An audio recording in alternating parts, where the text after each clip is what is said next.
Lu pernah lihat bendera lari nggak?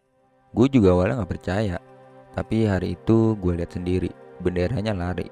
Iya lari, bukan diterbangin angin, bukan dibawa bocah iseng, tapi benderanya lari sendiri, kayak dia udah muak jadi pajangan. Awalnya gue pikir itu bendera biasa, lusuh, sobek. Warna merahnya udah pudar kayak semangat anak magang hari Senin. Tulang tiangnya patah kayak cita-cita gue pas gagal UTBK. Tapi justru dari situ gue sadar, bendera itu bukan cuma kain. Dia saksi, saksi atas orang-orang yang gagal, tapi masih bangun tiap pagi. Saksi atas tukang parkir yang digusur, tapi masih nyambut tamu dengan senyum. Saksi atas abang gorengan yang bilang 3.000 5.000, tapi dikatain mahal. Dan lu tahu nggak, bendera itu lari bukan karena dikejar, tapi karena dia punya mimpi. Mimpi buat bebas, mimpi buat nggak cuma jadi simbol, tapi jadi suara. Lu ingat One Piece? Iya, anime itu. Yang bajak lautnya ngejar mimpi absurd sampai dunia hancur. Di kapal mereka ada satu hal yang gak pernah berubah, benderanya. Simbol tekad, simbol bahwa meski kapal bocor, kru kelaparan, dan musuh segede gaban, mimpi mereka tetap berdiri. Tapi coba bayangin, kalau bendera itu bosen. Dia capek ngeliat manusia ngejar harta, tapi ninggalin harga diri. Dia lelah lihat orang pakai topeng demi diterima orang lain.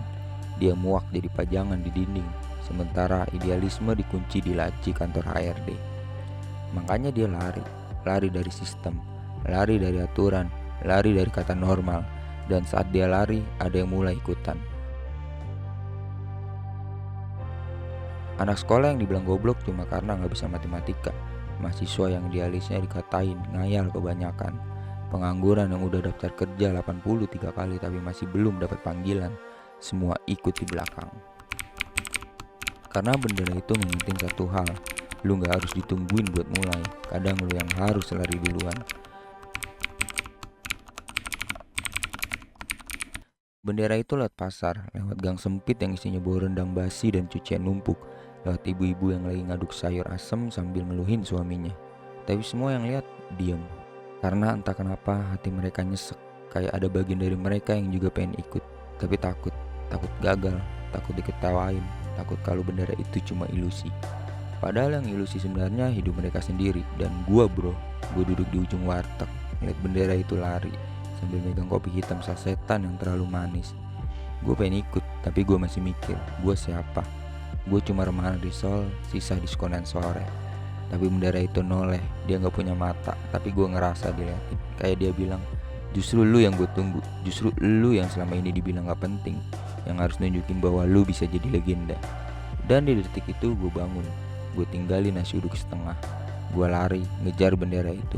Sekarang gue gak tahu kita lari kemana, mungkin ke pelabuhan mimpi, mungkin ke jurang kenyataan, tapi gue gak peduli. Karena di tiap langkah gue gak sendirian, ada lu, ada dia, ada semua orang yang pernah diremehkan, semua orang yang hidupnya dirusak sistem, tapi hatinya gak pernah tunduk. Dan depan masih ada bendera itu, berkibar, lari, ngotot, kayak bilang, lu boleh kalah, tapi jangan diem. Karena kadang hal paling berani yang bisa lu lakuin adalah lari.